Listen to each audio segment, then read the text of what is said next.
아이합에서 처음에는 마이크 비클 목사님이 엔타임을 풀진 않으셨어요. 처음에는 이제 아가서, 신부의 영성, 기도의 집 이것만 계속 하시다가 때가 되매 어느 시점에 가서 이제 마지막 때와 이스라엘을 이제 푸셨습니다. 이유가 있다고 저는 봐요. 왜냐하면은 우리가 주님을 향한 이 완전한 이 사랑의 계시가 우리 가운데 풀어져 있지 않으면은 마지막 때 사건을 보면은 하나님이 사랑이신가 이런 거에 대한 회의감을 가질 수가 있을 수도 있다는 거죠. 사실은 마지막 때를 잘 우리가 이해하다 보면은 하나님의 그 심판도 하나님 사랑 안에서 이루어지는 것입니다. 사랑의 하나님이 심판도 하시는 거지 심판의 하나님 따로 있고 사랑의 하나님 따로 있고 그게 아니죠. 그래서 같은 하나님이신데 그 하나님의 통치 가운데 이 두 가지 요소가 다 담겨 있는 것이지 분리되어 있는 게 아닙니다. 그래서 이제 마지막 때를 우리가 하려고 하는데 그래서 근데 이제 마지막 때를 먼저 우리는 하게 됐습니다. 여러분들이 이미 준비가 되어 있기 때문에 뭐 그럴 수 있을 것 같고요. 그러나 우리가 또 더 강조해서 더 깊이 우리가 말씀으로 또 들어가긴 해야죠. 그래서 신부의 영성, 아가서, 기도의 집, 다윗의 장막 이런 것이 우리 안에서 깊이 그냥 지식으로만이 아니라 우리의 마음과 우리의 삶에서 이것이 깊이 들어와야 되는 것이죠. 그래서 믿음으로 의롭다 하심을 받는다라고 하는 이 진리는 그냥 내가 예수님 믿으니까 난 구원받아, 난 확신이 있어 이걸로 끝나는 게 아니라 믿음으로 말미암아 하나님의 은혜잖아요. 은혜의 영성 안에 우리 깊이 들어가게 되면은 결국 은혜는 우리 안에서 하나님을 향한 믿음과 또 믿음으로 나갈 때 결국은 사랑으로 가는 것이죠. 하나님의 사랑. 그래서 한 가지 좀 흐름을 좀 우리가 나누기 위해서 이 조한인범 목사님이라고 아시죠? 우리가 제3의 물결 그러면 이제 비냐드 거기서부터 이제 시작됐다는 거 여러분 아마 아실 겁니다. 근데 윈버 목사님 이런 간증이 있어요. 하나님이 교회를 시작하고 나서 치유를 위해서 기도해라. 그래서 집회 이제 끝나고 나서 설교 끝나고 계속 기도를 했어요. 근데 한 사람도 낫지를 않는 거예요. 한 달, 두 달 가도 순종은 하는 거예요. 주님이 하라 그래서 순종은 하는데 치유가 일어나질 않는 거예요. 너무너무 힘든 거예요. 그렇죠? 그래서 이제 사역자들 다른 분들도 몇 분 같이 해서 했는데 어느 사역자는 치유 기도를 하다가 이게 막 옮았어요. 그래가지고 막 고통받고 어려움 받고 그러니까 이 임보 목사님 너무 막 해가지고 어느 날은 치유 기도하다가 그냥 앉아버렸어. 털썩 앉아가지고 주님 이게 뭡니까? 너무 힘들어가지고 이제는 모르겠어요. 그리고 이제 집에 가서 침대에다가 몸을 던져서 잠이 들었는데 새벽에 때르릉 전화가 왔습니다. 요즘에는 이제 핸드폰이니까 아름다운 음악이 울리고 좀 옛날에는 다 때르릉 그랬죠. 그때가 정말 80년대 초인가 그래요. 그러니까 그래서 여보세요 그러니까 교회 성도님이셨어요. 남자분이 목사님 빨리 좀 와주십시오. 우리 아내가 너무 막 지금 열이 펄펄 끓어가지고 기도해 주십시오. 그래요? 근데 속으로 기도해도 한 번도 난 적이 없는데 근데 이제 가서 이 남편이 출근을 해야 되니까 애들도 있고 출근을 해야 되니까 가서 내가 집안을 좀 봐주고 출근을 시켜야 되니까 어쨌든 가야 되겠다 이런 마음을 먹고 딱 갔어요. 갔는데 이제 먼저 기도를 해야 되니까 딱 기도를 하려고 그러는데 너무 막 마음이 이 소위 말해서 이 긍휼의 마음이 막 올라오는 거예요. 너무너무 힘들어하니까. 그래서 주님, 이 부인 너무나 고통스러워하는데 좀 낫게 해주십시오 하고 간단히 딱 기도하고 빨리 와서 밥을 먹어야 되니까 밥을 먹으러 왔어요. 밥을 먹고 있는데 부인이 왔다 갔다 하는 거예요. 어떻게 된 거냐고. 이렇게 막 열이 펄펄 나서 아픈 사람이 어떻게 다니냐 이거죠. 그랬더니 목사님 기도해 주셨잖아요. 났어요. 그럼 이게 뭐지? 목사님 감사합니다. 그래서 밥을 빨리 먹고 차를 타고 오는 거예요. 이게 뭘까? 처음으로 치유의 역사가 일어난 거예요. 그래서 막 오는데 주님께서 환상을 확 열어주셨어요. 그래서 이 하늘에 꿀송이가 있는데 꿀이 툭툭툭툭 떨어지는 거예요. 그래서 사람들이 꿀을 받아 먹으면서 너무 좋아하는 사람이 있는가 하면 어떤 사람은 이런데 막 꿀이 떨어지니까 이건 뭐야 하면서 막 화를 내는 사람이 보였어요. 그래서 주님이 이제 음성을 들려주시는 거예요. 이 꿀이라고 하는 거는 나의 자비를 얘기하는 것이다. 내가 나의 자비를 너희들에게 베풀어 줄 텐데 많은 사람들이 막 좋아하는 사람이 있을 것이고 그리고 어떤 사람은 그 내 자비함 때문에 화를 내는 사람도 있을 것이다. 그리고 이 꿀이라고 하는 것은 바로 나의 이 자비라고 하는 것을 내가 너에게 계시해 주는데 이제 그 치유의 역사가 나의 자비함을 통해서 나의 그 멀시를 통해서 이루어진다는 것을 내가 너에게 보여주겠다. 이렇게 주님이 음성을 딱 들려주셨어요. 그래서 그 다음부터 이제 가서 기도를 하는데 성령님이 역사하시고 그래서 비냐드 교회 많은 사람들이 치유가 일어나는 그러한 교회로 굉장히 성장을 했죠. 그리고 찬양과 경배가 너무 좋은 그래서 우리가 비냐드송 곡들이 많이 있습니다. 거기서 작곡된. 그래서 이게 뭘까라는 것이죠. 그래서 이러한 하나님의 계시로부터 제3의 물결 성령의 역사가 시작이 됐고 물론 하나님이 또 여러 가지 또 새로운 계시들을 많이 부어주시면서 이런 성령님의 역사가 80년대부터 시작이 되고 94년도에 그 토론토와 애나하임에 동시에 하나님의 성령의 부으심이 있었습니다. 그때 이제 94년도에 그 애나하임에 성령의 불이 부어지면서 그때부터 이제 한국에 오기 시작한 거예요. 또 한국에 있는 분들이 또 많이 가고 그러기 시작해서 그때부터 이제 토론토도 그때 동시에 94년도부터 불이 붙어가지고 토론토 블레싱 이런 역사들이 막 일어났죠.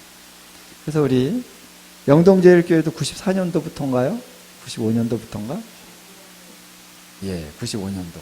그때 막 우리 토론토에서도 오시고 외국에서 많은 분들이 오셔서 이런 성령님의 역사, 성령님의 물결을 그런 게 타는 교회죠. 그래서 제가 항상 영동제 교회 가서 고맙습니다. 우리가 외국에 가서 집회 막 돈 내가지고 비행기 타고 가서 은혜 받고 오는데 불러서 주시니까 얼마나 감사해요. 감사했습니다. 그런데 이제 여기서 하나님이 우리에게 주시는 계시는요.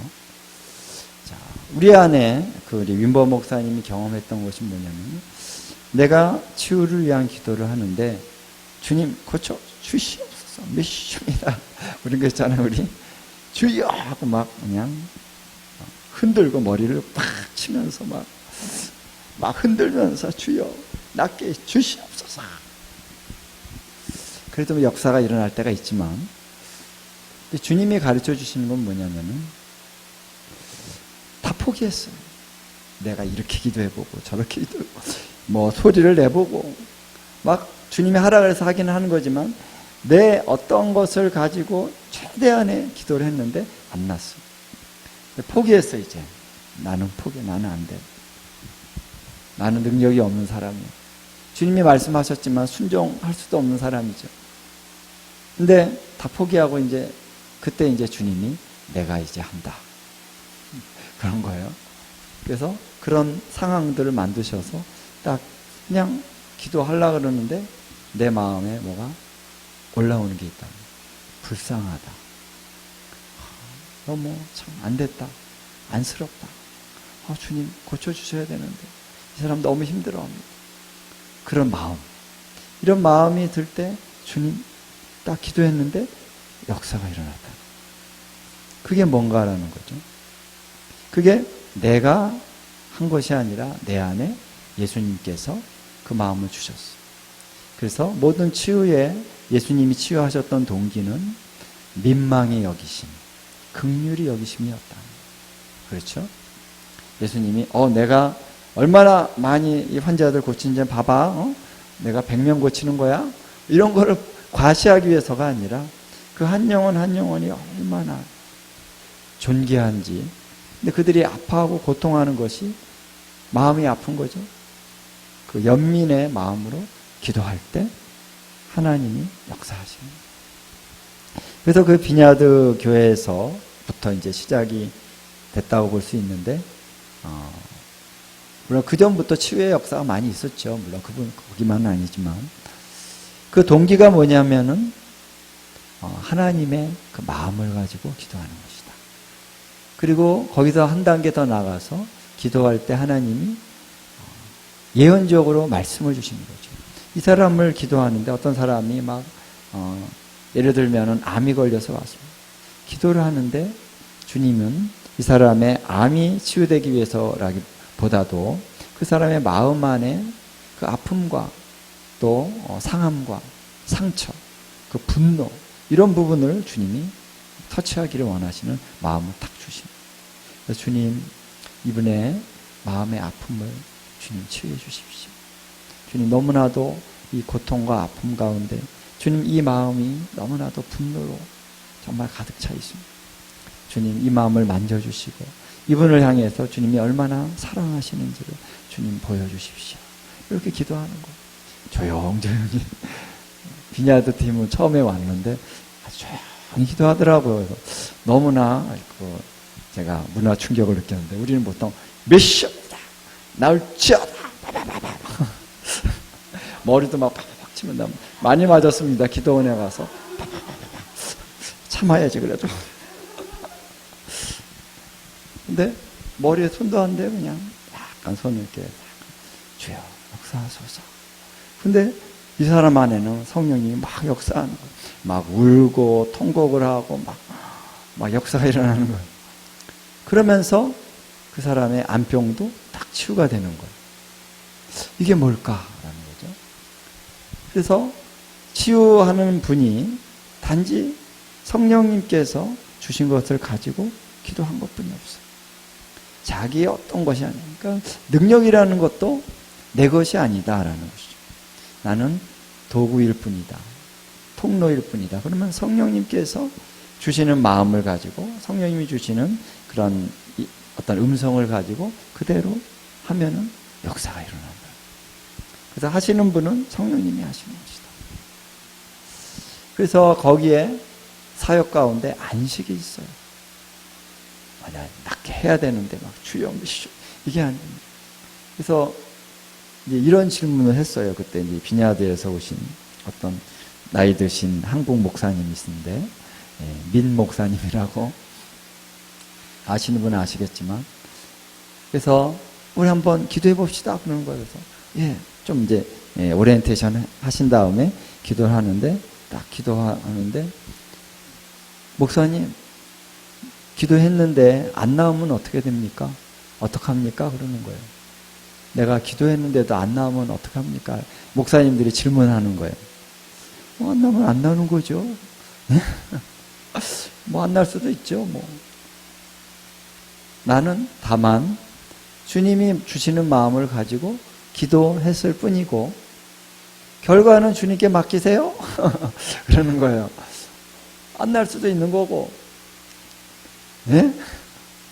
우리는 꼭 나야 되는 거죠. 주여 이거 꼭 나야 돼. 내가 기도했다가 안 나면 어떡하지? 이 걱정이 있잖아요. 뭐 안 날 수 있는 거예요. 자유함을 가지고는 안식하세요. 네? 그 영성이 뭐냐니, 그 영성. 우리는 그때 처음 그거를 그런 것들 접해가지고, 아니, 이게 도대체 이게 뭔가. 근데 그러한 안식 가운데 주님이 주시는 마음을 가지고 이렇게 기도한다는 그 포인트가 바로 그것이 제3의 물결 가운데 하나님이 우리에게 보여주신 계신 것입니다. 그렇죠? 그게 자비와 긍휼과 사랑의 영성이라고 할 수 있는 거죠. 제가 토론토에 처음 한번 딱 갔을 때 거기 강사님이 그 제목이 뭐냐면 컨퍼런스의 제목이 은혜와 사랑이었어요. 은혜와 사랑. 나는 파이어 이거 받으러 갔는데 파이어가 아니라 은혜와 사랑이었어요. 은혜와 사랑. 로마서를 쫙 푸시는 거예요. 그래서 우리가 이신칭의라고 하는 말씀에 대한 이해를 많이 우리가 갖고 있는데 결국 이신칭의가 어떻게 나타나냐면은 이 믿음으로라고 하는 것은 내가 하는 게 아니라는 거죠. 그렇죠? 율법의 행위로 의롭다함을 얻을 육체가 없는 믿음이다. 믿음 뭐냐면 하나님의 은혜를 값없이 주신 은혜를 내가 믿는 거예요. 하나님이 하시는 거예요. 구원도 하나님이 하신 거를 내가 아멘 믿는 거죠. 치유도 그렇고 우리가 어떤 선을 행하는 것도 사랑을 실천할 수 있는 사람이 돼야 되는데 그렇죠? 주님이 말씀하셨잖아요. 서로 사랑해라. 근데 사랑을 실천하는 것도 내 힘으로 내가 사랑을 막 하려고 하는 자기의 어떤 그런 게 들어갈 수가 있어요. 그러면은 자기가 나타나는 사랑을 열심히 하는데 상대방은 오히려 상처받을 수도 있어요. 내가 결혼해서 내가 사랑하는 남편이 되리라. 오래 못 가요. 내 본전이 다 나와버려. 그래서 가장 큰 상처는 뭐냐면은 내가 사랑으로 열심히 하려고 그랬는데 상대방은 상처받았다는 거예요. 내가 사랑하려고 그랬는데 상처를 받아. 아니 이게 뭐지? 내 존재감이 완전히 무너지는 그 순간 내가 그래도 목사인데 내가 어떻게 가정에서 아내에게 인정을 못 받아. 당신은 사랑이 없어. 수태 이런 말 들으면서 막 상처가 더 많이 되죠. 근데 그게 우리의 실존입니다. 사랑이라고 하는 것은 주님의 사랑이 우리를 통해서 흘러가야만 되는 것이죠. 이게 그래서 우리가 성화되고 거룩하게 되고 예수님을 닮아가고 그래서 우리가 주님 앞에 정말 그 성화되어져서 온전히 서는 그날 향해서 우리가 가는 데 있어서 중요한 것은 그것이 믿음으로 되어져야 된다. 믿음으로 말미암는 성화지 자기의 열심으로 아니라는 영성이라는 것도 나의 어떤 열심으로 기도 열심히 하고 근데 열심히 해야 되는 부분이 있어요. 아닌 건 아닌데 그리고 어느 정도는 나타나요. 기도를 많이 하면 역사가 일어나요. 그런데 우리 안의 성향 자체가 계속 믿음으로 말미암아 하나님께 맡기고 하나님을 의지하고 주님을 따라가는 그 어떤 성향, 그 오리엔테이션이 안 돼 있으면은 오래 못 가요. 힘들어져요. 그래서 이만큼의 역사가 일어나려고 하면 이만큼 기도를 해야 되는데 더 역사가 일어나려면 더 많이 기도해야 돼요. 어떤 한계가 오는 거죠. 그게 아니라는 것이 주님은 내가 이만큼 했기 때문에 이만큼 나타나는 게 아니에요. 그럼 주님이 하시는 게 아니죠. 나는 진짜 기도도 안 하고 그냥 이렇게 지나가다 한번 기도했는데도 역사가 일어날 수도 있고요. 막 기도하고 갔는데도 역사가 일어나지 않을 수도 있는 거예요. 주님이 하시는 거예요. 모든 상황 속에서. 그래서 우리는 주님을 따라가면서 맡기는 거죠. 맡기고 주님이 원하시는 것을 따라 우리가 섬기는 것이지 그러지 않고는 우리가 안식이 없습니다. 안식. 그래서 안식일, 샤밧이 뭡니까? 샤밧. 우리 샤밧 그런 미팅 같은 거 많이 가보셨어요? 샤밧의 가장 중요한 본질은 멈추는 거예요. 멈추는 거. 내가 나의 열심으로 나의 노력으로 막 하려고 했던 거를 멈춰라. 그리고 주님이 어떻게 하시는지를 봐라. 이 영성으로 들어가는 거예요. 이러한 믿음의 삶으로 들어가는 것이 샤밧입니다. 이것을 훈련하는 거예요. 내가 막 열심히 6일을 살았더라도 이제 샤밧 딱 시간이 되면 멈춰라. 이 훈련입니다. 그래서 신부의 영성, 우리 아가서 들어가면은 바로 그걸 하는 거예요. 주님과의 친밀한 사랑. 친밀한 사랑으로 들어가는데 그 시점이 뭡니까? 내 것을 내려놓는 거예요. 그리고 주님으로부터 듣는 것입니다. 그러니까 주님이 말씀하시는 걸 듣기 위해서 내가 나의 시간을 주님 앞에 드리는 거예요. 그래서 우리가 이 기도의 집에서 예배 드리는 시간은 중요한 거는 뭐 우리가 같이 공예배 드릴 때 막 우리 회중들을 인도하는 거 참 중요하죠. 그래서 소위 말해서 돌파하고 영적으로 막 기름 부으심이 임하고 은혜 받게 하고 막 그런 거 있잖아요.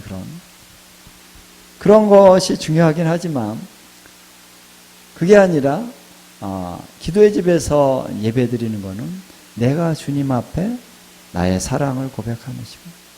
그리고 주님이 나에게 말씀하시고 사랑을 주시도록 내가 열어놓는 것입니다. 교제하는 거예요. 교제. 그래서 예언적인 예배라고 그러죠. 듣는 예배. 그래서 어떻게 우리가 듣는 예배를 할 것인가. 주님께로부터 듣고 주님에게 또한 주님께 내 마음에 있는 것을 드립니다. 그래서 드리고 받고 거기에 이제 교제가 이루어지는 거죠. 그래서 예배 인도자가 이 회중을 너무 의식하는 게 아니라 그냥 예배 인도자가 그냥 주님 앞에 1대1로 예배를 드린다라고 예배를 드리는 거예요. 물론 회중이 있을 때는 어느 정도 이끌어가야 될 부분이 있지만 그것조차도 우리 성령님의 인도를 따라서 하는 것입니다. 그러한 주님과의 친밀함, 그것이 이제 아가서의 핵심이죠. 그래서 아가서를 우리가 같이 하다 보면은 주님과의 친밀함 안에서 어떻게 우리가 성장하는가, 주님을 향한 사랑이 성장하는 것. 중요한 포인트는 믿음이 성장하는 것입니다. 주님께 대한 신뢰감이 내 안에 더 커지는 거예요. 이거는 뭐 어떻게 내 어떤 힘으로 할 수 있는 게 아니죠. 주님과의 만남 안에서, 교제 안에서, 기도 가운데 내가 주님 앞에 아뢰일 때 주님이 신실하게 들어주신 것들을 우리가 경험하고, 그러한 경험이 한 번, 두 번, 세 번 쌓이면서 내 마음에 주님을 향한 신뢰감이 이렇게 커지는 거예요. 사람도 그렇잖아요. 내가 우리 목사님 좀 이거 부탁드리는데 목사님이 기꺼이 해줘. 그것이 두 번, 세 번, 10번. 목사님, 우리 목사님은 정말 좋으셔. 신뢰감이 드는 거죠. 그렇죠? 그 신뢰감을 억지로 신뢰감 좀 가지세요. 그런다고 신뢰감이 드는 게 아니라 좀 믿음 좀 가져요. 그게 아니라 믿음이라는 게 주님과의 릴레이션십 가운데 자연스럽게 그 경험들이 쌓이면서 생기는 겁니다. 그렇죠? 그게 관계예요. 그 관계. 그러면서 이 신뢰감 가운데 뭐가 생깁니까? 사랑이 싹틉니다. 주님 사랑해요. 우리가 아가서를 가지고 좀 많이 말씀도 나눴고요. 아가서를 가지고 기도도 많이 하는데, 아가서에 그런 고백들이 많잖아요. 우리 남자들은 좀, 요즘 남자들은 좀 안 그런데, 우리 때 남자들은, 이런 거 좀 어려워하거든요. 나의 사랑, 나의 어여쁜 자야. 일어나 함께 가자. 이런 거 아가서의 고백들 있잖아요. 그런 거 좀 어려워하는. 저도 좀 그런 세대의 남자이기 때문에 이렇게 고백을 하라 그러니까 이제 훈련을 하고 하는데, 주님 정말 날 사랑하십니까? 이런 질문도 하고. 근데 내가 이제 고백을 하는데 내 마음은 별로 그렇게 터치가 안 되는 거예요. 고백은 하는데. 그리고 아가서를 통해서 아가페 사랑으로 우리가 주님을 사랑하는 자가 되게 하는 것이 하나님의 목적이다. 단지 능력을 행하는 자가 아니라 주님을 그렇게 사랑하는 자. 이번에 우리 이스라엘 가서도 베드로 고백교회, 갈릴리 바다 옆에 있는 베드로 고백교회 가서 거기서 갑자기 나더러 설교를 하라 그러더라고. 뭐 한 몇 분 전에. 그래서 베드로 설교를 했죠. 네가 나를 사랑하느냐. 예, 내가 주님을 사랑하는 줄 주께서 아시나이다. 여러분, 우리가 주님을 믿는다는 거는요, 사랑의 관계예요. 우리 남녀 간에 사랑한 그 사랑의 어떤 관계 이상의 사랑의 관계. 그래서 마이크 비클 목사님도 얘기를 합니다. 거룩한 감정. 우리가 주님을 향한 거룩한 감정을 우리 안에 개발해 가는 것이 아가서의 중요한 목적 중에 하나다 하는 거예요. 우리가 정말 주님을 사랑합니까? 우리 예수님의 이름을 부르면서 마음이 뭉클해지고 어떨 땐 눈물이 나고 내가 힘들어서가 아니라 그냥 주님의 사랑이 너무 고귀하고 아름답고 너무 감사하니까 눈물이 쫙 흘릴 수 있느냐. 우리 안에 그 감정, 주님을 향한 거룩한 감정을 불러일으키는 그 훈련이 또 아가서의 훈련 중에 하나다라는 거죠. 이런 부분을 듣고 주님, 야, 나 같은 사람이 될까?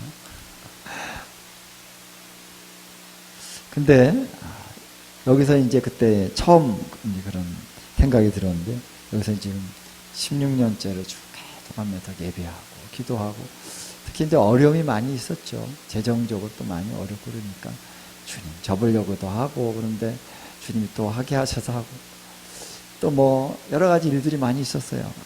아픔도 있었고 어려움도 있고 근데 그래도 예배하는 자리에 예배하고 하러 나오고 그러는데 내 삶에 아픔이 있고 그러니까 내 마음 안에 그 깨어진 마음 가운데 그 마음이 부어지더라. 할렐루야. 내가 널 사랑한다.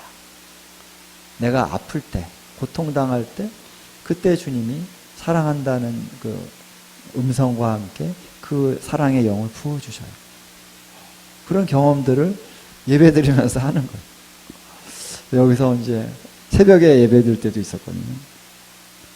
아무도 없고 혼자 예배드리는데 주님의 사랑이 막 부어지는 거예요. 내가 너를 너무 좋아한다. 내가 너무 너를 사랑한다. 그런 걸 부어주시는 거예요. 왜 나를 사랑하십니까? 그냥 내가 좋아.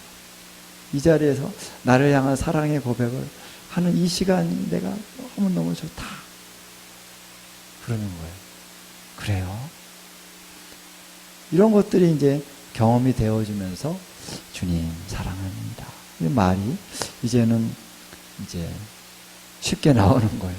그전에는 뭐 예수 사랑 이런 이제 찬양으로는 고백하는데 주님 사랑합니다라고 한국말로 하려고 그러면 좀 멋쩍고 근데 이제는 쉽게 그런 것들이 나오기 시작합니다. 내 마음이 그냥 편안해지고 변화되어 가는 부분이 있구나. 그래서 마지막 때에 많은 환란들이 있고 많은 어떤 재앙과 그런 전쟁의 소문과 이런 것들이 더 많아지는 이 상황 가운데 우리가 이것을 이 마지막 때를 통과할 수 있는 것은 오직 주님의 사랑뿐이 없다라는 것이죠. 주님이 나를 이렇게 사랑하시는구나 하는 이 사랑의 계시가 우리 가운데 충만할 때 우리는 넉넉하게 이 환란을 이겨낼 수가 있다. 말씀에도 있잖아요. 우리를 사랑하시는 이런 말미암아 넉넉히 이기느니라. 이것이 이제 우리 삶 속에서 경험되어지면서 훈련되어지면서 이제 마지막 때를 주님이 이렇게 극심한 환난과 또 고통과 고난과 이런 것들이 있는데도 왜 주님은 이거를 우리 허락하시는가 이런 거죠. 그래서 바로 이것이 핵심입니다. 마지막 때 이스라엘 그러나 기본으로 다시 돌아오면은 주님 앞에 다시 서는 거예요. 예배자로, 주님을 사랑하는 예배자, 그 사랑을 노래하는 자로 다시 선 것입니다. 이것이 우리 크리스찬의 삶의 정체성이다. 신부로서의 정체성. 그것을 가지고 여기서 계속 예배를 드립니다. 그래서 예배를 예배 사역자들이 뭐 일주일에 뭐 한 40시간씩을 헌신해서 아이아베 보면 예배를 드려요. 지루하지 않겠습니까? 매일같이 예배 내가 2시간씩 3시간씩 든다 그러면 지칠 거예요. 그런데 물론 지치는 부분도 있겠지만 그것을 극복할 수 있고 다시 새로운 마음으로 갈 수 있는 것은 그 예배할 때 주님의 사랑이 부어지기 때문이다.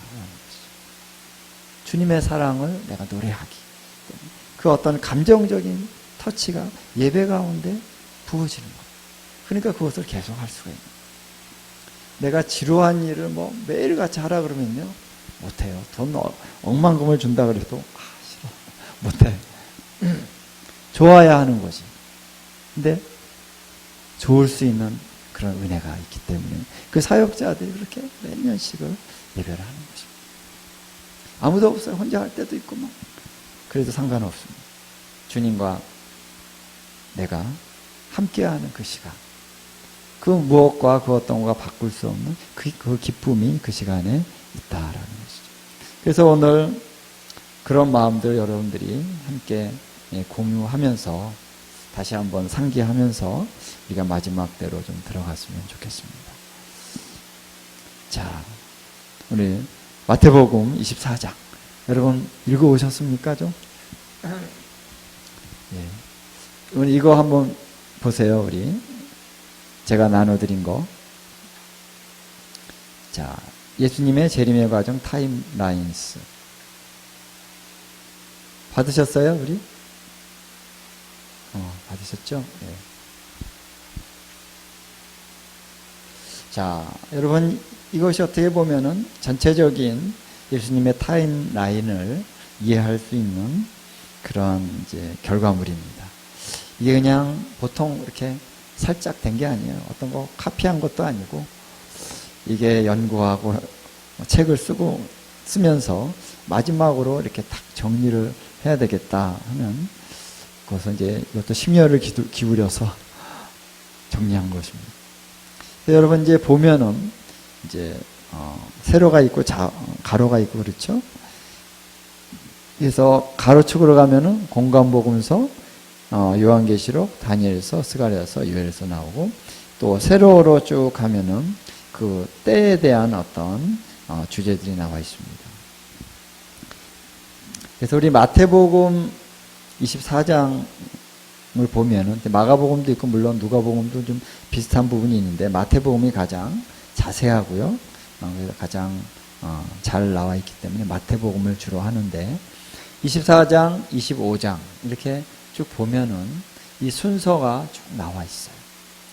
그래서 뭐 예수님 말씀하실 때 뭐 이 시기적으로 뭐 앞섰다가 뒤에 건 얘기했다가 또 다시 앞에 건 얘기했다가 이렇게 뭐 왔다 갔다 하지는 않으시고요. 대체로 순서대로 쭉 얘기를 하신다고 우리가 보아지거든요. 이렇게 보면 알잖아요. 그렇죠? 그래서 이 복음을 쭉 말씀을 보면은 처음에 이제 나오는 시기가 진통의 시작이다. 이렇게 나옵니다. 그것은 이제 8절에 보면 24장 8절에 이 모든 것은 재난의 시작이라 이렇게 얘기했습니다. 재난의 시작이 재난이라는 말이 원어로 보면은 이제 진통, 산고의 진통이라는 얘기예요. 그래서 진통의 시작, 오딘이라고 하는 단어인데, 그래서 이때에 어떤 일이 일어나는가 하면서 하나의 어떤 진통이 시작되는 시점에 일어나는 그 사건들을 쭉 얘기를 한 거죠. 그리고 두 번째는 큰 환란으로 들어간다는 거죠. 그래서 전무후무한 그 환란. 그래서 멸망에 가증한 것이 거룩한 곳에 성전에 서는 그러한 어떤 환란. 그 다음에 이제 환란 후에 즉시 하나님의 영광이 온 땅 가운데 나타나서 모든 족속들이 통곡하는 우리 첫 시간에 제가 좀 나눴죠. 그러한 사건이 일어난다는 것입니다. 그리고 나서 이제 인자가 강림을 하시면서 택하신 자의 휴거가 일어난다. 휴거 사건이 일어납니다. 자, 그리고 나서 이제 적그리스도가 몰락하기 위해서 이제 마지막 피치를 가하는 어떤 그 때가 옵니다. 그래서 하나님의 그 심판이 쏟아지는, 재앙이 쏟아지는 그때가 있어요. 이런 순서로 이렇게 가다가 주의 날, 주님이 이 땅에 임하신다는 거예요. 그래서 보좌에 앉으셔서 그 다음에는 그리스도의 지상 통치, 모든 민족을 모아서 심판하시는 그런 그리스도의 지상 통치가 이루어진다. 이러한 타임라인의 스토리 라인이 이렇게 진행이 된다는 것이죠. 예수님의 재림의 과정을 전체적으로 크게 이렇게 얘기를 한 것입니다. 지금 여러분들이 볼 때 이게 처음 뭐 좀 알딸딸할 수가 있겠고, 이게 뭐지? 뭐 그럴 수가 있습니다. 근데 이제 이러한 순서가 가장 분명하게 나타나고 있고, 단순하면서도 분명하고 확실하게 나타나는 그 본문이 바로 마태복음 24, 25장이다. 예수님이 말씀하신 거죠. 그리고 예수님이 아주 분명하고 확실하게 그냥 탁탁탁 얘기하셨어요. 뭐 비유를 하고 뭐 이런 것이 거의 없고 그냥 탁탁탁 얘기하셨어요. 어떤 사건들에 대해서. 그렇기 때문에 예수님이 말씀하신 것을 이렇게 보고 쭉 보면은 이러한 순서대로 사건들이 진행될 것이다 라는 것을 우리가 볼 수 있다는 것이죠. 이해되시죠? 그래서 마태복음 24장, 25장에 이런 사건들을 쭉 정리를 이렇게 해보니까 이게 하나의 순서가 있고, 요한계시록을 이렇게 대조해서 보니까 이 순서가 맞아 떨어진다는 거예요. 할렐루야. 다니엘서에서도 말씀을 이렇게 연구해 보니까 이러한 순서가 맞아 떨어지더라라는 거. 스가랴, 요엘서. 그렇겠죠? 성경이 진리니까. 그런데 여기서 많은 사람들이 이제 혼란이 많이 오는 이유가 어느 한 가지만 이제 한 성경만 보고 거기다가 막 자기 생각을 넣어가지고 이것을 생각하기 때문에 그렇다. 내 생각을 넣으면 안 됩니다. 근거가 분명히 있어야 돼요. 근데 근거를 대는 것도 약간 인본주의적인 자기의 관점으로 근거를 대면 또 안 되겠죠. 성경을 성경으로 대조하면서 성경이 성경을 설명해주고 성경이 성경을 증명해 줄 수 있도록 이렇게 대입을 해야 되는데 다른 거를 갖다가 대입을 하니까 이게 헷갈릴 수가 있는 거죠. 특히 이제 요한계시록이 복잡하잖아요. 요한계시록을 사람들이 해석을 하는데 다 달라요. 다 다르고 뭐 이렇게 이런 방식 저런 방식 뭐 너무 헷갈리게 막.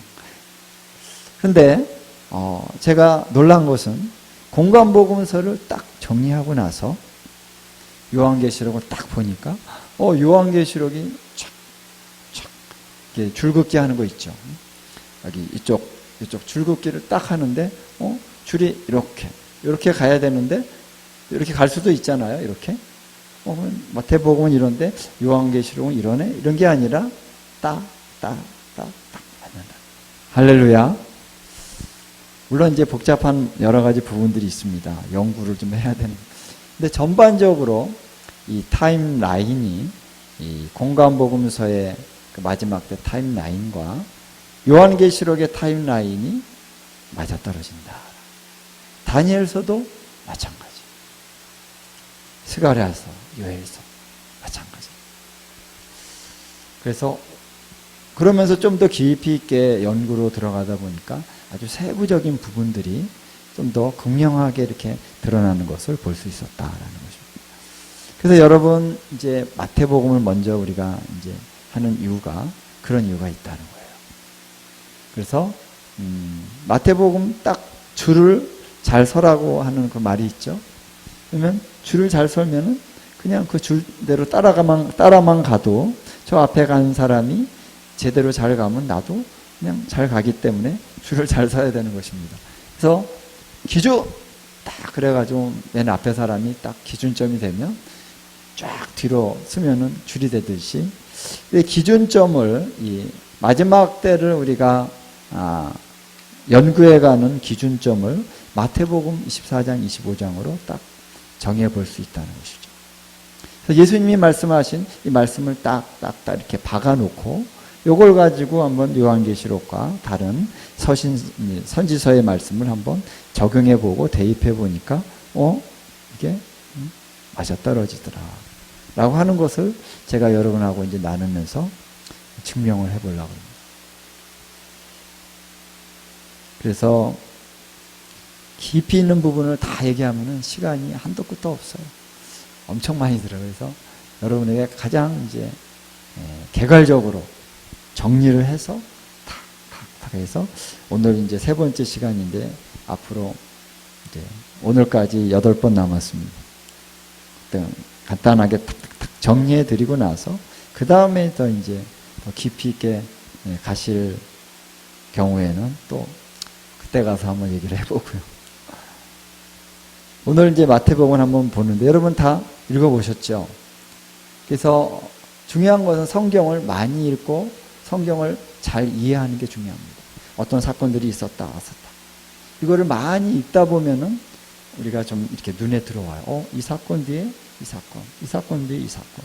그리고 이 사건이 이어지는 것이 그냥 갑자기 생뚱맞게 어떤 일이 일어나는 게 아니라 인과의 관계가 있는 거죠.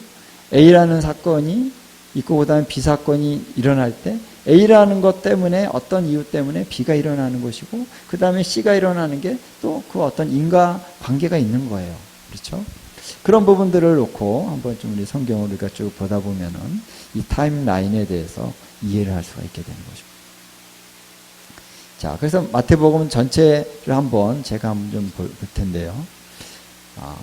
자, 예수님이 이제 감람산에 앉으셨을 때, 이번에 감람산도 갔다 왔습니다.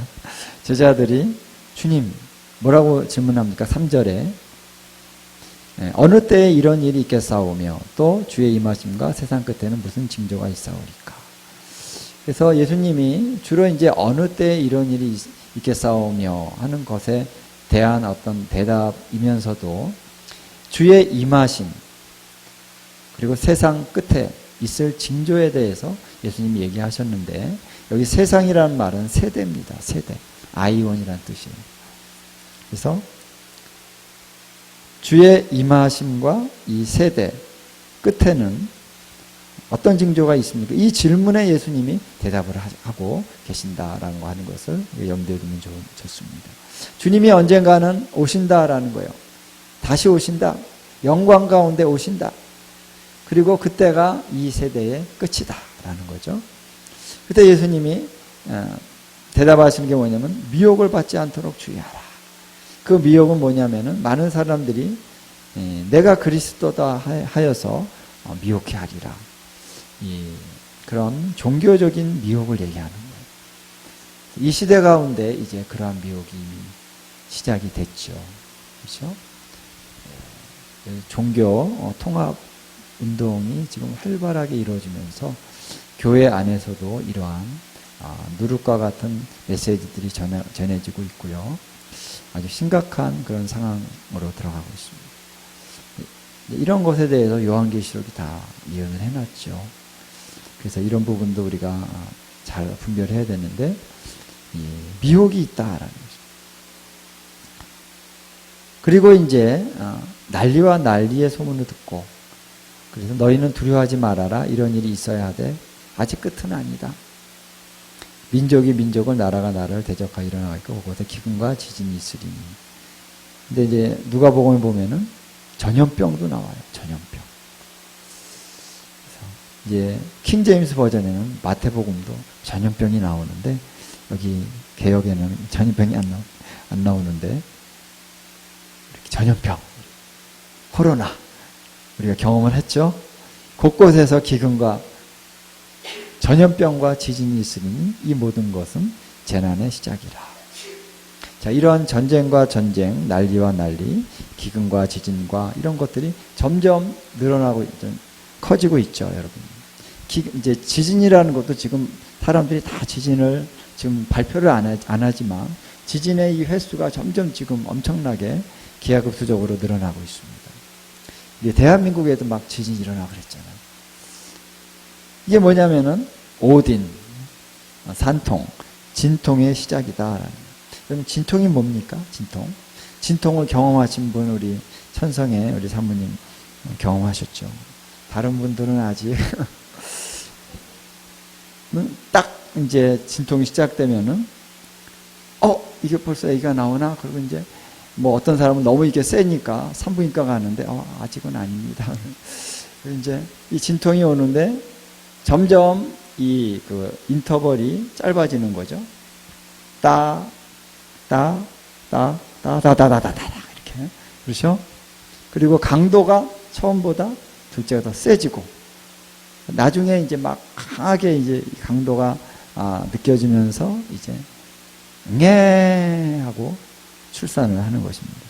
그럼 무엇을 위한 출산입니까? 예수님이 임하시는 것의 출산이라는 거예요. 예수님이 다시 오시는데 그 오시기 위해서 어떤 진통이 시작되는 때가 있다. 그때 이러한 일이 있으리라. 그때 사람들이 너희를 환난에 넘겨주고 죽이리니 너희가 내 이름 때문에 모든 민족에게 미움을 받으리라. 그때 많은 사람이 실족하게 되고 서로 잡아주고 서로 미워하겠으며 거짓 선지자가 많이 일어나 많은 사람을 미혹하겠으며 불법이 성함으로 많은 사람의 사랑이 식어지리라. 거짓 선지자들이 많이 일어난다. 근데 거짓 선지자들이 기사와 이적이 일어난다는 거예요. 기사와 이적과 역사가 일어나는데 거짓 선지자다.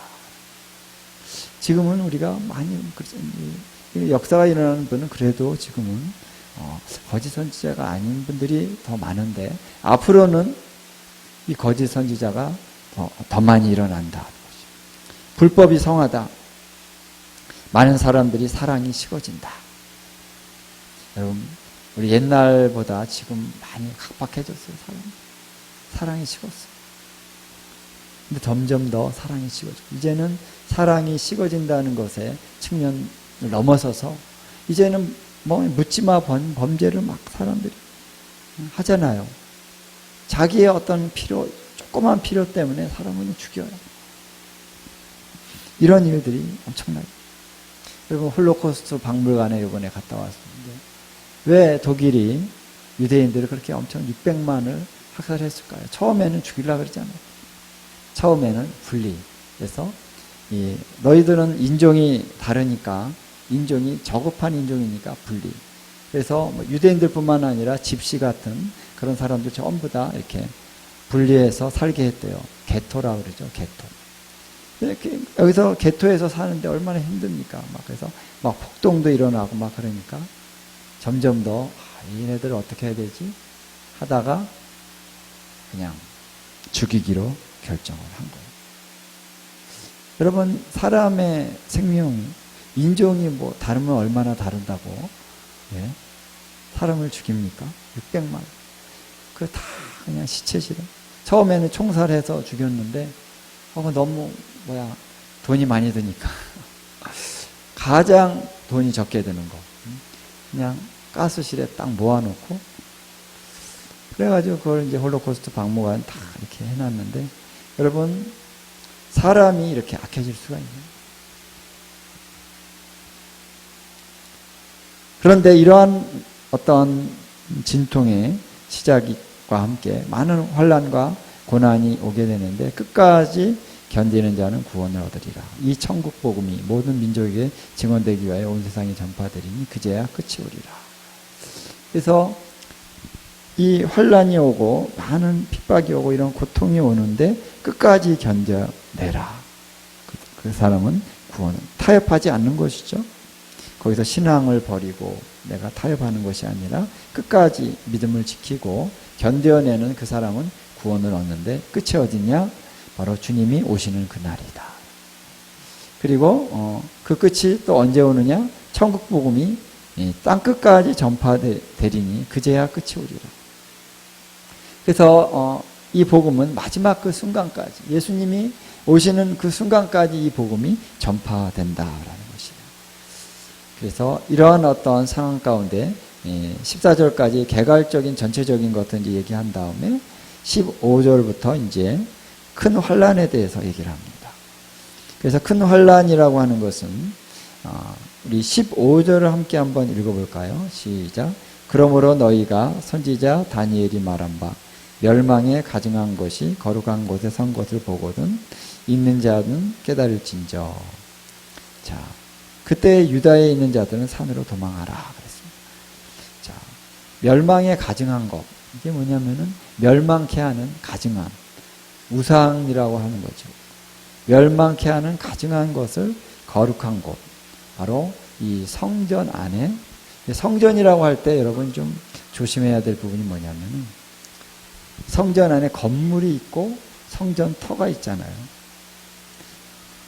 그런데 거룩한 곳이라고 하는 것은 구약에 있는 말씀들을 이렇게 인용한 건데, 구약에서는 건물을 얘기하는 단어를 쓰지 않고 성전 구역을 얘기하는 그 단어를 쓰고 있다는 거예요.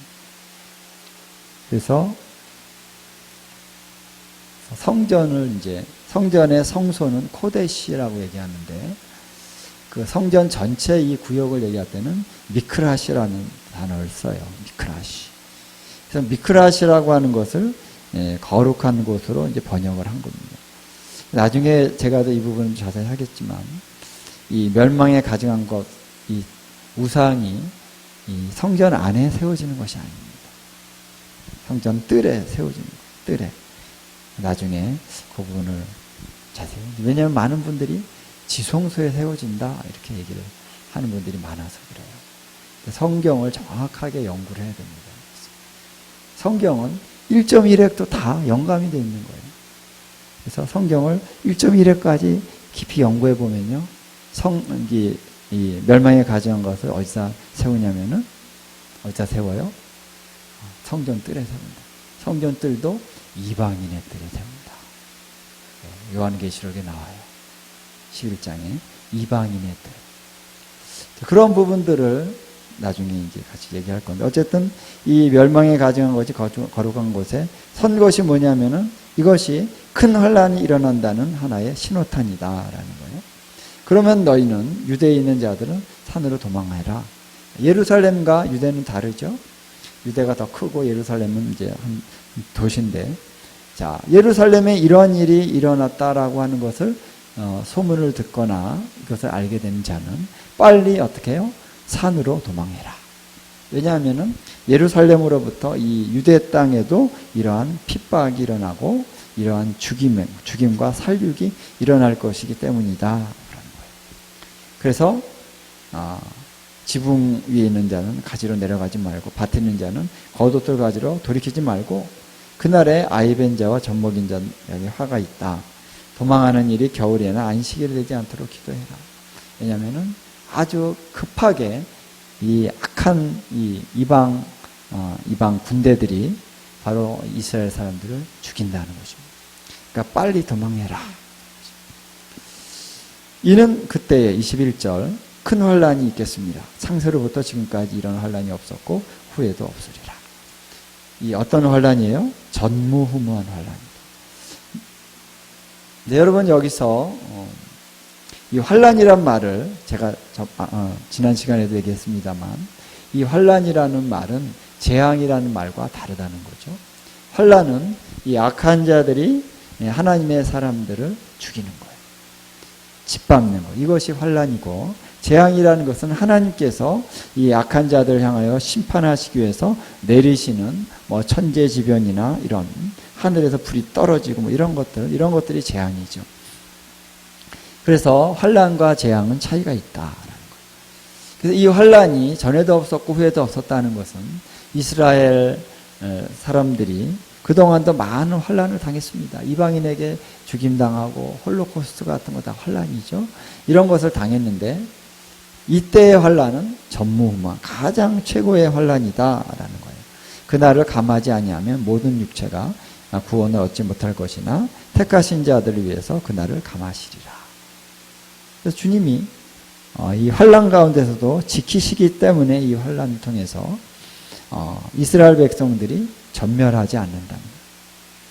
그래서 이 적그리스도죠. 적그리스도가 이 예루살렘 쳐들어가서 이렇게 유대인들을 막 학살하고 죽이는 그 목적은 뭐냐면은 유대인들을 없애버리기 위해서. 지금도 이란에서는 공공연하게 이스라엘의 그 유대인들 다 그냥 지중해로 다 몰아넣어서 죽여야 된다. 이렇게 얘기하고 있습니다. 그래서 이스라엘의 존재가 완전히 없어지도록 하는 그 목적을 가지고 이 적그리스도가 왔다는 것이죠. 침략했다는 것이죠. 근데 하나님이 지키신다라는 거예요. 자, 그래서 이러한 극심한 어떤 큰 환란이 일어난다. 이것이 이제 두 번째의 타임라인에 속하는 거죠. 자, 그래서 이러한 이제 환란이 일어날 때, 자, 이 환란이 일어나면서도 여전히 미혹이 있습니다. 그리스도가 광야에 있다, 골방에 있다 하여도 너희들은 믿지 말아라. 왜?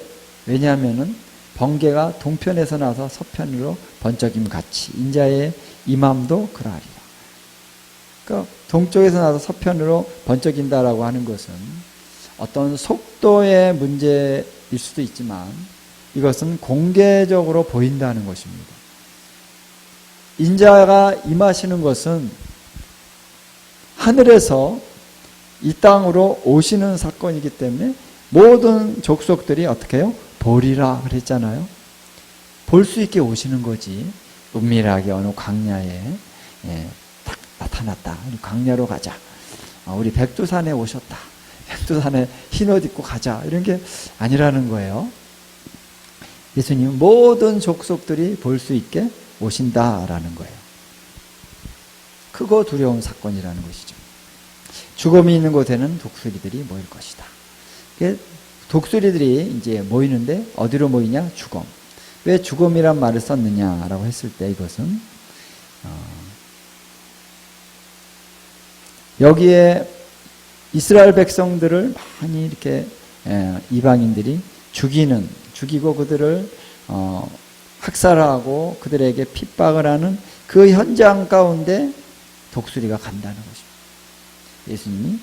처음 예수님이 오시는 그 현장은 뭐냐면은 유대인들, 하나님의 백성들을 죽이려고 하는 그 이방인들 가운데 그들을 심판하시기 위해서 오신다라는 거예요.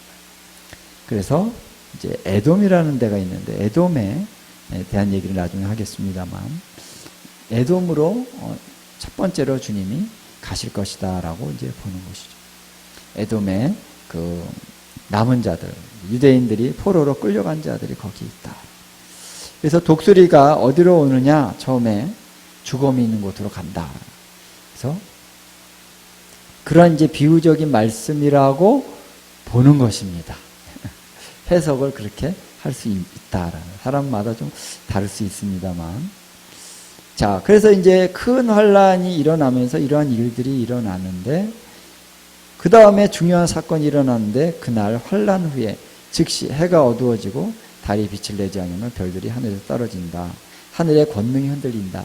여러분 이런 일들이 일어난다는 것입니다. 해가 어두워지고 달이 빛을 내지 아니하고 별들이 하늘에서 떨어진다. 하늘의 권능이 흔들린다. 여러분 이런 일이 일어날까요? 일어납니다. 지난번에 뭐 잠깐 말씀 나눴습니다만 이 하늘의 권능이 흔들린다는 게 뭘까? 근데 하늘의 이 권능이 그렇게 우리가 지구과학에서 얘기하듯이 뭐 권능이 무슨 권능이 흔들린다는 게 뭐야? 이해가 안 되죠. 하늘이 두루마리처럼 접힌다 이런 말씀이 있어요 성경에. 두루마리가 접히듯이 하늘이 이렇게 말린다. 그리고 하늘이 떠나간다.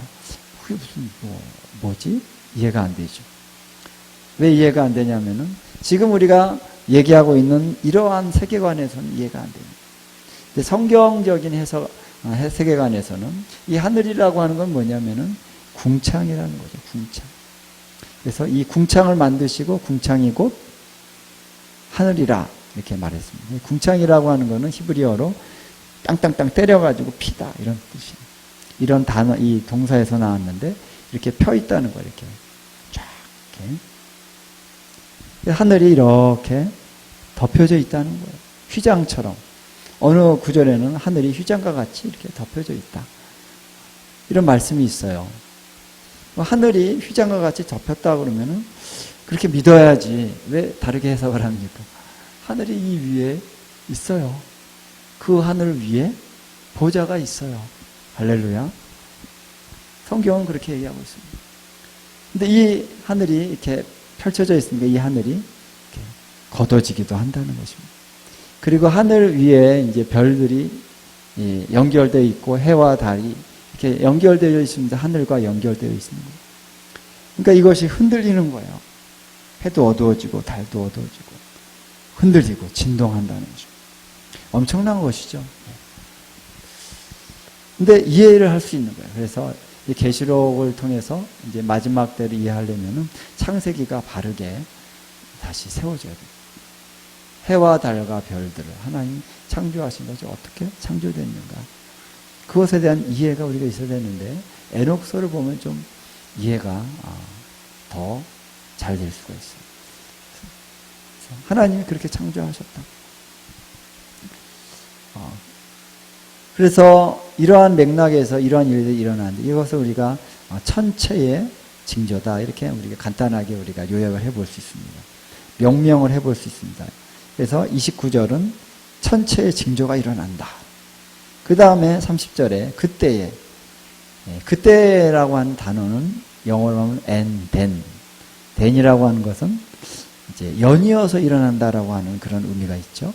그때에 인자의 징조가 하늘에서 보이겠고 인자의 징조 사인 이 사인이라고 하는 것이 인자가 딱 나타난다는 거예요. 인자가 저기 계시는구나 라고 하는 그 사인이 어디에서 보인다? 하늘에서 보인다. 하늘에서. 땅이 아니라 어디요? 하늘에서. 그 다음에 and then 그리고 나서 땅의 모든 족속들이 통곡한다. 우리 한국 성경은 통곡하며 그래가지고 이제 요게 뒤에랑 이제 연결된 이런 식으로 하는데 어쨌든 원어나 영어를 보면은 그냥 통곡하다 이렇게 나오죠.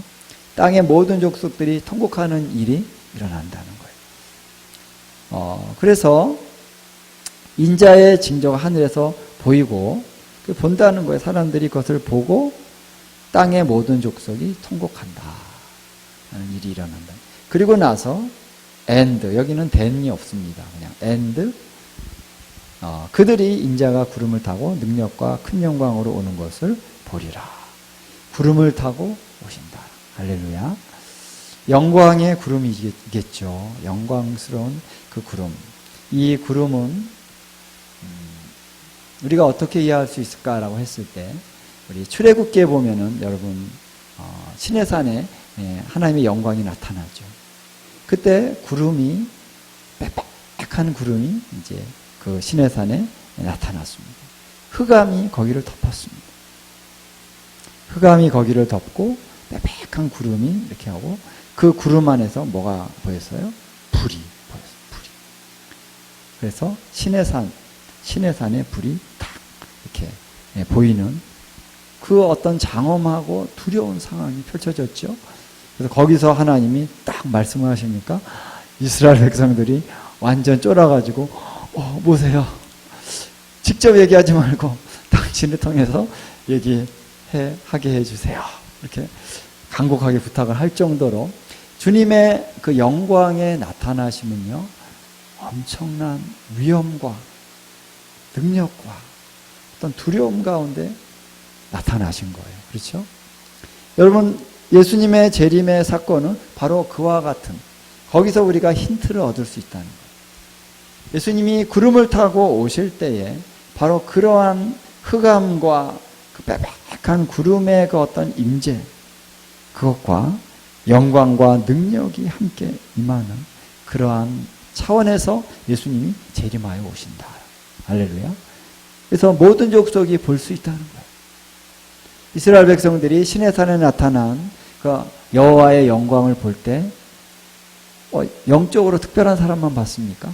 다 봤어요. 다 들었어요. 그렇죠?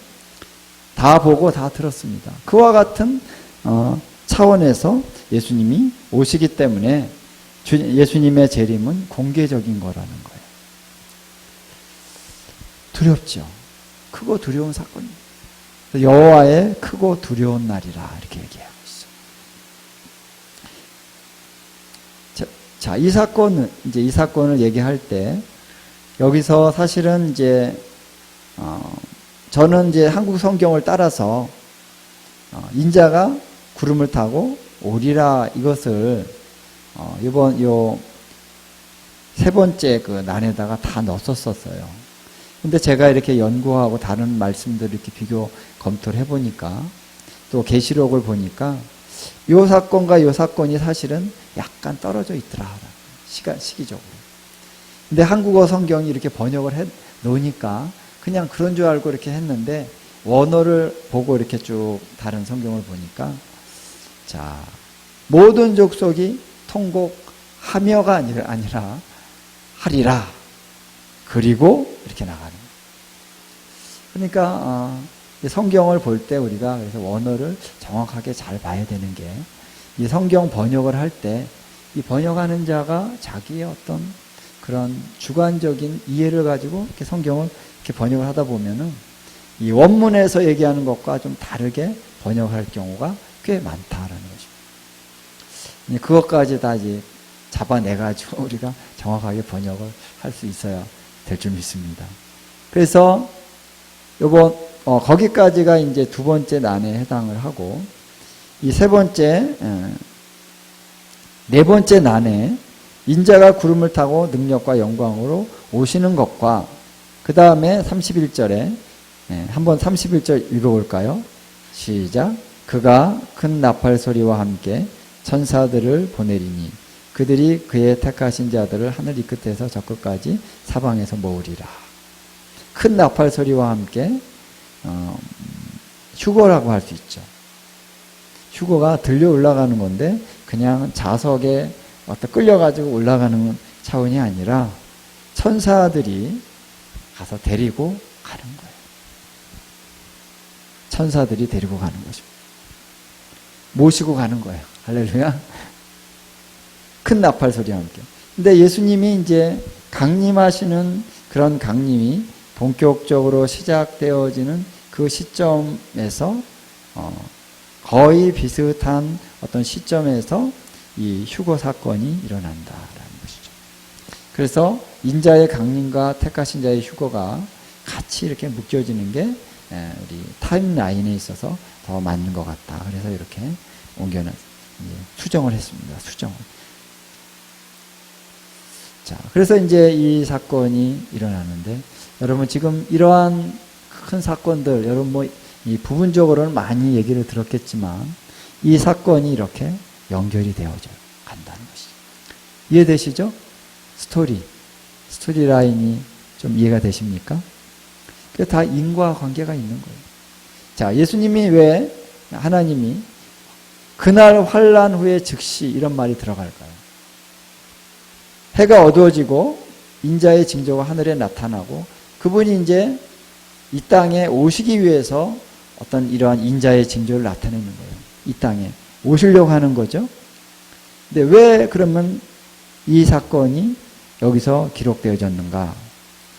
그리고 왜 그날 환난 후에라는 말이 들어가는 거예요? 그건 이스라엘이 큰 환난을 당하기 때문에 주님이 이 이스라엘을 공격하고 침략하는 그 이방 군대를 심판하시기 위해서 예수님이 오시는 거예요. 할렐루야. 그리고 이스라엘을 구원하시기 위해서. 할렐루야. 여러분 마지막 때도요. 사랑의 스토리입니다. 주님이 이 침략당하여 고통당하고 흩어지고 막 그런 이스라엘이 최대의 그 환난을 당하는 그 때에 이스라엘을 건지시기 위해서 예수님이 재림하여 오신다는 거예요. 그래서 왜 이런 사건이 일어나는지 이해가 되시죠? 환난이 일어났기 때문에 물론 이 하나님, 예수님이 오시는 여러 가지 목적이 있어요. 가장 중요한 건 심판인데 왜 이때냐? 하나님이 심판을 하긴 하셔야 되는데 그 어떤 분량이 채워지는 그 지점이 있는 거예요. 시점이 있는 것입니다. 지금이라도 주님이 와서 다 심판하시면 뭐 그러기 원하실 수도 있지만은 주님은 이 환란의 그 어떤 그 죄악의 분량이 그 최고치에 올라갔을 때 그때 딱 주님이 임하시는 거죠. 그때가 언제냐? 당신의 성전이 더럽혀지고 당신의 백성들이 이제 죽임을 당하는 그때에 하나님은 더 이상은 이제 지체할 수가 없는, 그렇죠? 더 이상은 심판을 미룰 수가 없는 그 시점입니다. 하나님의 심판은요 항상 그렇게 임합니다. 하나님이 딱 우리를 보시면서 조금만 잘못하면 야, 너 바로 갑자기 병 걸리게 하시고 야, 너 때리시고 그런 하나님이 아니에요. 하나님은 기다리십니다. 자꾸 하면은 하지 말아라. 그건 너가 그러면은 어려운 거야. 그건 내 뜻이 아니다.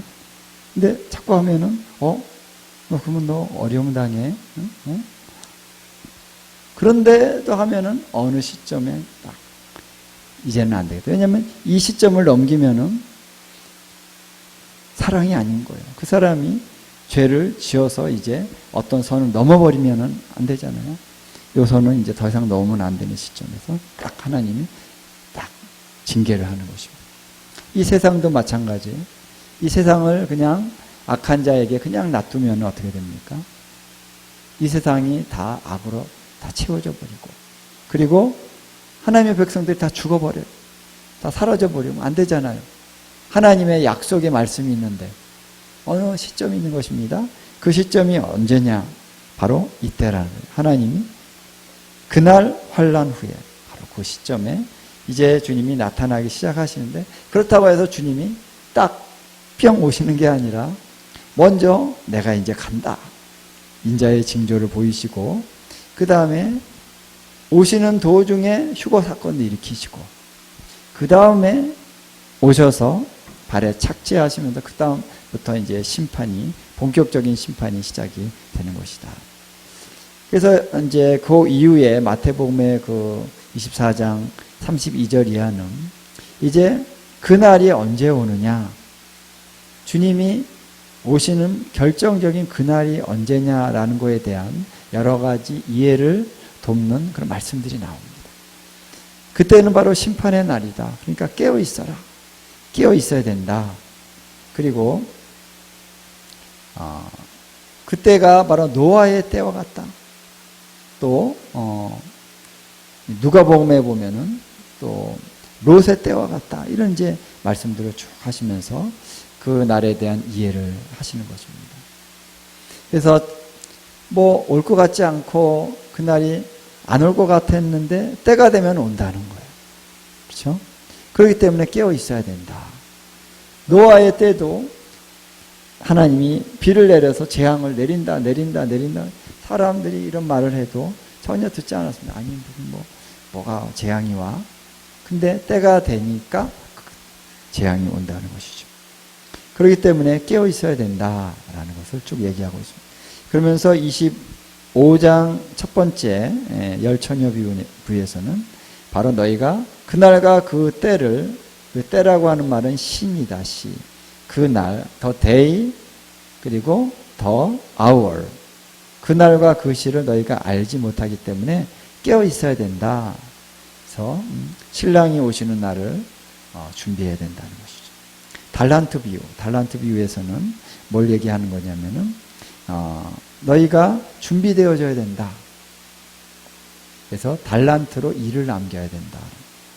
이것을 어떻게 우리가 해석할 수 있냐면은 달란트가 단순히 어떤 탤런트, 우리의 재능이 아니라 이것은 주님이 주신 우리 믿음의 그런 은사죠. 하나님의 선물을 우리가 받았으면은 그 믿음을 반드시 행함으로 그것을 이를 남겨야 된다. 그래야만 온전한 믿음이 된다. 그것을 얘기하는 것입니다. 그래서 우리가 마지막 때를 배우면서 또 우리가 믿음의 이신칭이 믿음으로 의롭다 하심을 받는다는 이 원리에 있어서 중요한 것이 뭐냐면요. 믿음이라는 것은 살아있는 믿음, 하나님이 인정하시는 믿음, 구원받는 믿음은 반드시 행함이 따른다는 것이죠. 그래서 행함을 통해서 그 믿음을 일을 남겨야 되는 거예요. 그래서 증거가 있어야 되는 것입니다. 1달란트, 2달란트 받은 사람은 4달란트, 5달란트는 10달란트. 이게 돼야 되는 거예요. 근데 이 1달란트 받은 자는 그걸 그냥 묻어뒀습니다. 그거는 믿음도 없다는 것입니다. 믿는다면은 왜 그것을 일을 남기지 않습니까? 믿음이 없는 거예요. 그래서 책망을 받았죠. 그래서 마지막 심판, 하나님 심판하실 때 이렇게 믿음이 있지만 행함이 없는 삶으로 그것을 증명하지 못한 사람들은 심판을 받는다라는 것을 얘기하고 있는 것이다. 라는 것이. 물론 여기서 이제 이 무익한 종을 바깥 어두운 데로 내쫓으라. 거기서 슬피 울며 이를 갈기라. 이거에 대해서 어떤 분들은 이것이 이제 멸망당하는 건 아니고 하나님이 좀 훈련을 받게 하신 거다. 이렇게 얘기하는 분들이 있어요. 그래서 천년 왕국 동안 훈련을 받아서 구원은 받는다. 이렇게 얘기하는데 글쎄 이 성경을 성경으로 해석해야 되거든요. 그래서 물론 나중에 시간이 되면 한번 설명을 해드리고요. 그 다음에 이제 25장 31절 같이 한번 읽어보겠습니다. 자, 25장 31절 함께 봉독하겠습니다. 시작. 인자가 자기 영광으로 모든 천사와 함께 올 때에 자기 영광의 보좌에 앉으리니. 한 번도 소리가 안 들리네요. 잘 들었죠? 예, 마음으로. 근데 자, 이 말씀은요. 앞에 이 25장 앞에 부분은 두 가지의 어떤 비유적인 말씀이죠. 그렇죠? 어떤 교훈을 위해서 비유적으로 말씀하신 것이지만 이 31절부터 마지막 46절은 단지 비유적인 말씀은 아니에요. 이거는 실제로 앞으로 일어날 거에 대한 그런 말씀이다라는 것이죠. 아까 얘기했던 계속 주의 날, 그날 그 시를 알지 못한다. 그게 어느 때를 얘기하는 것입니까? 바로 인자가 오시는 날. 할렐루야. 그래서 인자가 자기 영광으로 모든 천사와 함께 온다라는 거예요. 자기의 영광의 보좌에 앉으리. 그래서 인자가 와서는 자기의 영광의 보좌에 앉을 것이다. 이거는 앞으로 일어날 미래적인 예언의 말씀인 거죠. 그렇죠? 비유적인 게 아닙니다. 그래서 많은 분들이 좀 헷갈려해요. 그래서 제가 질문을 합니다. 여기 자기 영광의 보좌에 앉는다는데 그 영광의 보좌는 어디에 있는 보좌를 얘기합니까? 그러니까 하늘에 있는 보좌 이렇게 답을 하시는 거예요.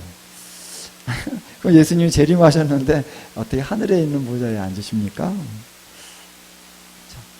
이 문맥이 뭐냐면은 인자가 자기의 영광으로 모든 천사와 함께 왔다는 거잖아요. 그렇죠? 이 왔다는 이 단어에 그 시제가 있어요. 이 완료가 됐다라는 뜻입니다. 그러니까 coming, 오는 것이 완료가 됐다. 그러니까 하늘에서 coming 왔죠? 완료가 되면 어디에 있어야 됩니까? 이 땅에 오셨다는 거예요. 그 다음에 자기의 영광의 보좌에 앉으리니 그 보좌는 이 땅에 세워지는 보좌를 얘기하는 것입니다. 그것을 성경에서는 다윗의 보좌 이렇게 얘기합니다. 그래서 그가 메시아가 바로 다윗의 보좌에 앉아서 영원토록 통치하리라. 할렐루야. 그래서 성취가 됐다는 것입니다. 예수님이 오셨다. 그 다음에 어떤 일을 하느냐? 심판을 하신다는 거예요. 양과 염소를 가르고. 그래서 왼편에 있는 자들은 저주를 받은 자들아. 우리 41절에 나오죠. 나를 떠나 마귀와 그 사자들을 위하여 예비된 영원한 불에 들어가라. 그럼 영원한 불못이라고 하는 것을 왜 만드셨냐면요. 마귀와 그 사자들을 위해서 만든 거예요. 하나님을 거역하는, 대적하는, 범죄한 그들을 위해서 만들었는데 인간이 사탄의 말을 들음으로 말미암아 멸망당한 사람은 똑같이 거기에 들어가요. 그렇죠? 성경에 한 말씀 한 말씀이 다 의미가 있죠. 그 다음에 45절에 보니까 45절이 아니에요. 이게 먼저가 아니라 그 앞에 먼저 나오죠. 34절에 나와 창세로부터 너희를 위하여 예비된 나라, 킹덤을 상속받으라. 할렐루야. 그래서 한 부류는 킹덤, 하나님의 킹덤. 우리를 위해서 창세로부터 예비하신 하나님의 킹덤. 할렐루야. 여기에 들어가는 것이 바로 우리의 삶의 목적인 것이. 우리의 뭡니까? 데스티니다. 데스티니. 그래서 심판이 있게 돼서 46절에 보니까 그들은 영벌의 의인들은 영생에 들어가리라. 이 심판이 있다는 것입니다. 그래서 요한계시록을 보면은 좀 더 자세하게 나오고 있죠. 여러분, 그래서 심판에 대한 메시지가 우리 안에 분명히 세워져야 됩니다. 마지막 때와 또 심판은 연결이 되어 있어요. 예수님이 오시는 이유는 산자와 죽은 자를 심판하러 오시리라 그랬죠. 사도신경에 보니까 우리 개인의 종말과 또 하나님 나라의 전체적인 그러한 종말과 딱 연결이 되어 있는 거예요. 그렇죠? 그래서 우리가 마지막 때를 배울 때 단지 언제 휴거되나 여기에만 초점이 있는 것이 아니라 우리의 구원과 또 우리의 영광, 우리가 부활의 몸을 입고 주님과 이 마지막 최종적인 영광으로 들어가서 우리가 주님과 함께 통치하고 자신의 그날이 온다. 할렐루야. 우리가 그래서 이 엔타임 마지막 부분 가면요, 계시록도 그렇고 마지막 너무나도 영광스럽습니다. 새 예루살렘 하늘에서 하나님께로부터 내려오는데 신부가 단장한 것과 같더라. 여러분, 여기에 굉장한 이 비밀이 담겨져 있어요. 우리의 구원받을 장차 그 미래는 영광스러운 것이고 그 영광을 우리가 바라볼 때 현재적으로도 그 영광을 우리는 누리게 된다. 그래서 우리가 엔타임을 하는 중요한 목적 중에 하나는 그날에 그 일어날 많은 일들을 바라보면서 환난도 그렇고 또 영광도 그렇고 이런 모든 것들을 우리가 미래적으로 일어날 그 말씀을 우리가 묵상하고 그 말씀을 이루시는 하나님을 찬양할 때 우리는 미래적인 그 영광을 이 현재적으로 경험할 수가 있다는 것입니다. 할렐루야. 할렐루야.